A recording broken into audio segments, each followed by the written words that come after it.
ئەمڕۆ وەکو دوولاوی شەقڵاوە بەشدارین لە فستیڤاڵی کولتوری فۆلکلۆری من وەکو موسڵمانێک لە بڕگەکە ئێمە باسی هاوژانی دەکات پێکەوە ژانی برایانەی نێوان موسڵمان و مەسیحیەکان لە شەقڵاوە هەمومان وەکو یەک خێزانین بگرە دەتوانین بڵێن ئێمە هاوژانین لەگەڵێک تەنها ئاینەکەمان جیایە.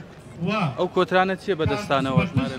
ئەو کۆترانش لەبەر ئەوەمان دانا کە لەگەڵ برا مەسیحیەکان و خوشکە مەسیحەکان واتای هاوژانی و ئاشتەوایی بێکەوە دواتر ئازادیان دەکات. شەقڵاوە کورد و موسڵمان و مەسیحیە تا چەند تەبان بەیەکەوە ژیانتان چۆنە؟